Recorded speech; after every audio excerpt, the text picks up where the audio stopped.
O governo acabou gastando bem mais do que deveria, e olha que o governo já gasta bastante, e vai precisar bloquear verbas. O governo Lula piora a projeção de rombo nas contas em 2023 e vai precisar bloquear, como eu expliquei para você agora, 1 bilhão e 700 milhões de reais. Já vou te mostrar quais serão as áreas afetadas. Forte aumento nas despesas elevou o déficit e obrigou a equipe econômica do governo Lula a segurar os gastos. Então vamos trocar uma ideia sobre o que está acontecendo, cenário atualizado aí do nosso Brasilzão. Forte aumento nas despesas levou o governo Lula a piorar a projeção para as contas públicas deste ano de 2023.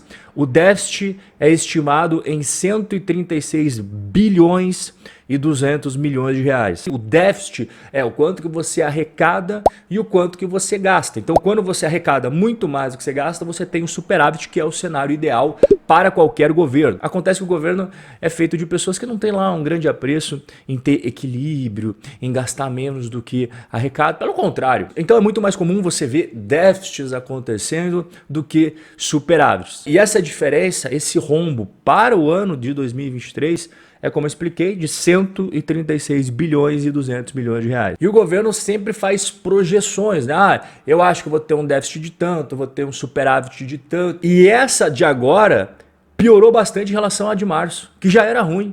Então, essa estimativa de déficit é uma piora de 28 bilhões e 600 milhões de reais em relação à previsão que o próprio governo tinha feito em março, que na época apontava um déficit de 107 bilhões de reais. Então, em março, eles já tinham falado, olha, a gente vai gastar muito mais do que a gente arrecada, 107 bilhões de reais, beleza? Esse é o tamanho do rombo. Agora, no finalzinho de maio, essa projeção de rombo aumentou para 136 bilhões. E aqui vem um ponto de atenção, porque se você vê o que significa 136 bilhões de reais comparado a tudo que o Brasil produz, né, o PIB brasileiro, significa 1,3% do PIB. E por que é tão importante este dado? Porque o Haddad, ele tinha prometido que no novo arcabouço fiscal, tal, tudo aquilo que a gente viu já nos últimos vídeos sobre dar um pé na bunda do teto de gastos e ter uma nova forma de você, entre aspas, né, controlar os gastos do governo, que é o novo arcabouço fiscal. Ele tinha prometido, não, o déficit com o novo arcabouço fiscal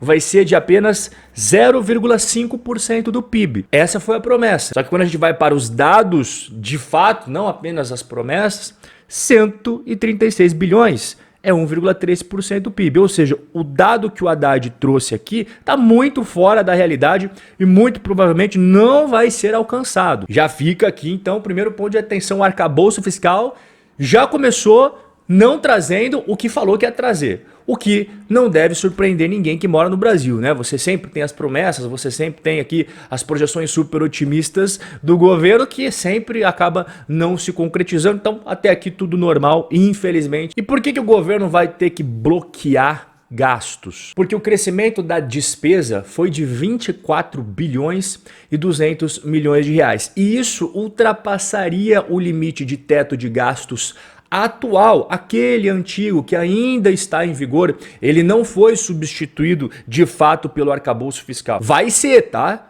Mas é que as regras do teto antigo ainda estão valendo. Então, como elas ainda estão valendo, e o governo gastou 24 bilhões de reais, ultrapassando o limite de teto de gastos, ele precisou bloquear 1 bilhão e 700 milhões de reais. E aonde que vai ser afetado esse bloqueio?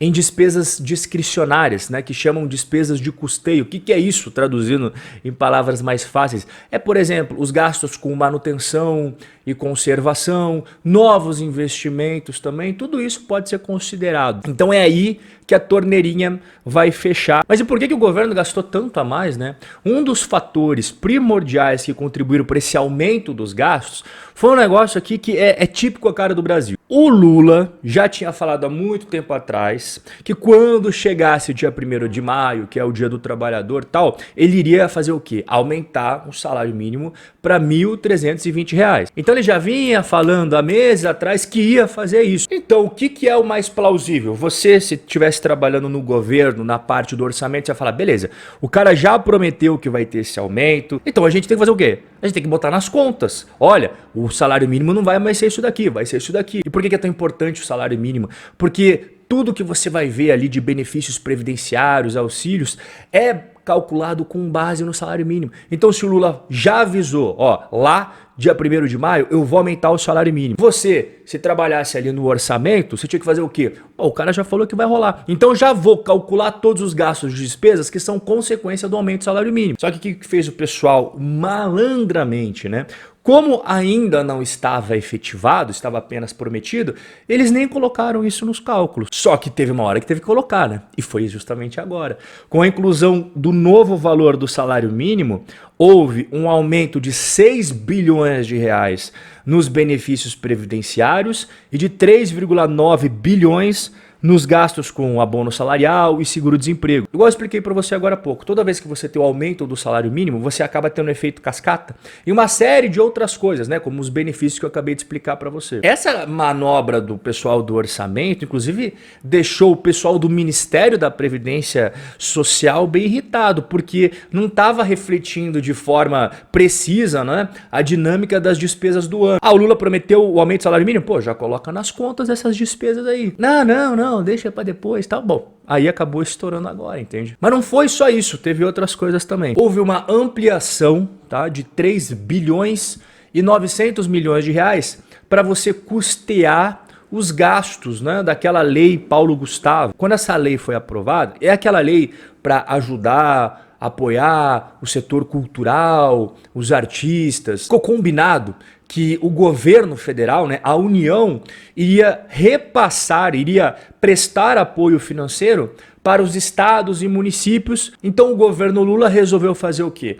Ele resolveu ampliar esse apoio financeiro para os estados e municípios para gastos com a lei Paulo Gustavo. E nós também tivemos, somados a isso, a questão do piso da enfermagem. Você lembra dessa história? O Ministério do Planejamento informou que houve um aumento de 7 bilhões e 300 milhões de reais nas despesas por conta do repasse que eles precisam fazer para estados e municípios para que eles possam bancar o piso da enfermagem. Lá atrás, quando foi aprovada a lei do piso da enfermagem, o governo mais uma vez se comprometeu em repassar valores, né, para estados e municípios para que eles complementassem. Então assim, o estado e o município, eles falam, cara, a gente já paga isso daqui para pessoal de enfermagem, só que vocês vão aumentar. E a gente precisa de dinheiro, senão a gente não vai conseguir pagar esses caras. E o governo falou, não, beleza, então eu vou complementar, né? E é exatamente esse valor aqui, é os 7 bilhões e 300 milhões. Agora eu vou te falar uma coisa, se o governo continuar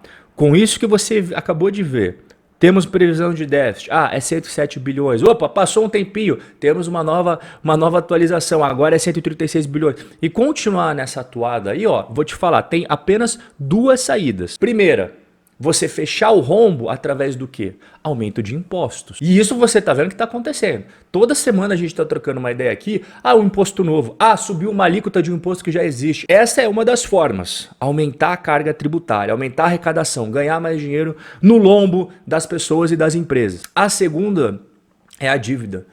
Você fechar o rombo fazendo o quê? Emitindo títulos da dívida pública para que você consiga fechar essas contas. O que eu quero passar de mensagem aqui é que não existe almoço grátis. Todas as vezes que você vê o governo prometendo alguma coisa e tal, lembre-se que o governo não produz nada. Ele apenas pega dinheiro de certos setores e coloca para outros. Você já parou para pensar nisso? O governo ele não produz absolutamente nada. Não é igual você que está trabalhando, que está produzindo, não é igual uma empresa. Não, o governo não faz isso. Ele apenas pega dinheiro aqui e coloca aonde é mais conveniente para ele. Mas de onde que veio o dinheiro do governo? Através dos impostos que você paga. Então no final do dia, é o seu dinheiro. Mas é isso que poucas pessoas param para refletir. Tem milhões e milhões de pessoas no Brasil que ainda acreditam que existe almoço grátis. Mas enfim, eu não quero estender muito o nosso bate-papo de hoje. Forte abraço, até a próxima.